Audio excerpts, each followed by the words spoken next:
Assalamu alaikum wa rahmatullahi wa barakatuh. This is Abdullah Zishan and you are watching Abdullah Zishan Official.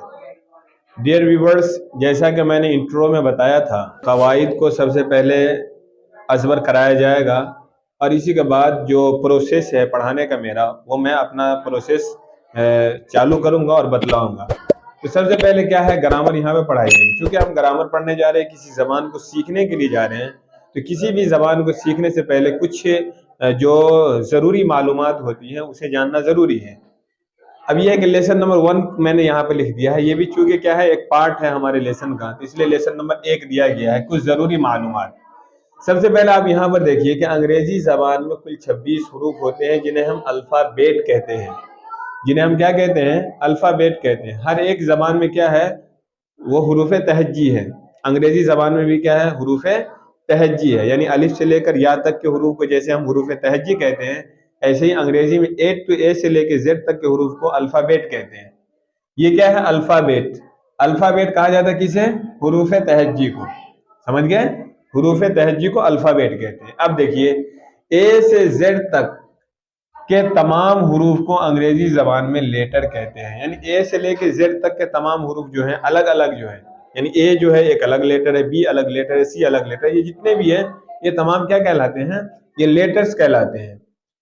फिर letter की दो किस्में होती है, यानी दो तरह के लेटर होते हैं। एक लेटर क्या है? वोवेल्स, एक है कॉन्सोनेंट। सबसे पहले आप तलफ़ुज़ देखें, वोवेल्स एंड वोवेल्स नहीं पढ़ना आपको।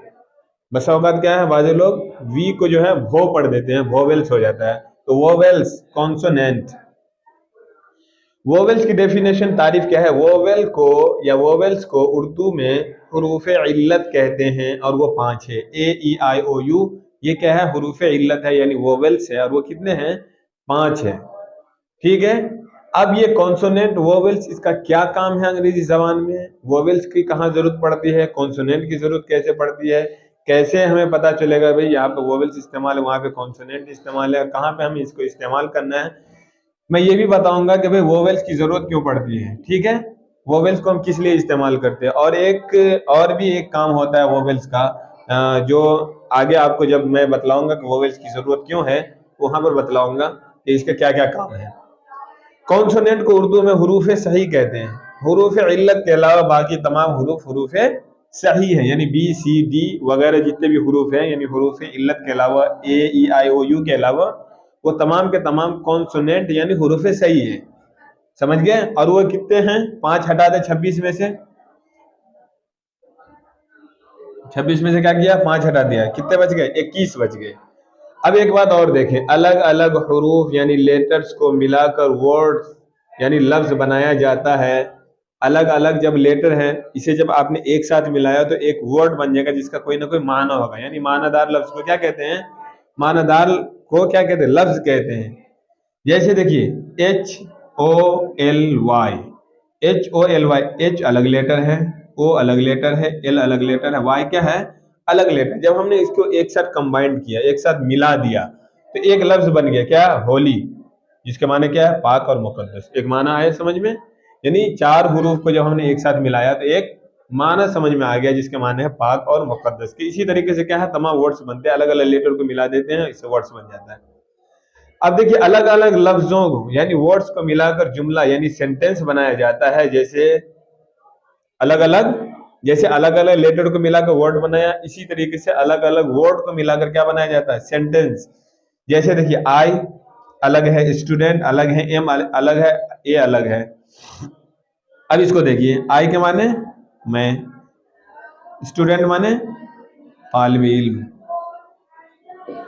एम माने हूं, ए माने एक।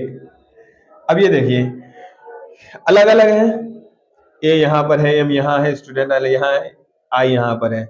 मैंने उन्हें एक साथ मिला दिया, सही तरीके से मिला कि जिसको जहां पे रखना है मैंने उसको वहीं रखा, और वहीं रखकर क्या कर दिया? मैंने एक जुमला बना दिया, सेंटेंस बना दिया। तो ये हो गया, आई एम ए स्टूडेंट, मैं क्या हूँ?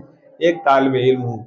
और अंग्रेजी जबान में आपको जुमले बनाने के तरीके ही सीखने हैं, यानी टेंसेस की जो बहस आएगी, जो आप हाउ टू मेक सेंटेंस, कैसे आप जुमले बनाएंगे, वो तमाम जो बहसें हैं वो असल में जुमले को, किस लफ्ज को कहाँ पे रखना है, यही असल सीखना होगा। आपको बहुत सारे अल्फाज मानी मालूम है, लेकिन you are not able to collect them, लेकिन आप क्या है इन तमाम को एक साथ इकट्ठा नहीं कर पाते हैं। तो you won't be able to speak, आप बोल नहीं पाएंगे। इसीलिए इन तमाम अल्फाज को कैसे किसको कहाँ पे रखना है, भाई मैंने आई को यहाँ पर क्यों रखा, एम को रख देता, या ये वाला क्यों नहीं होगा, आई स्टूडेंट एम आई ए, ये क्यों नहीं सही है, यही सही क्यों है, यही सही क्यों है, इसी सही को बतलाने के लिए आपको क्या है टेंसेस के बहस पढ़ने बहुत जरूरी है। और इंशाअल्लाह नेक्स्ट क्लास में आपको ये सारी चीजें धीरे धीरे बतलाई जाएंगी और आप बने रहेंगे तो इंशाअल्लाह बहुत सारी चीजें आपको सीखने को मिलेगी।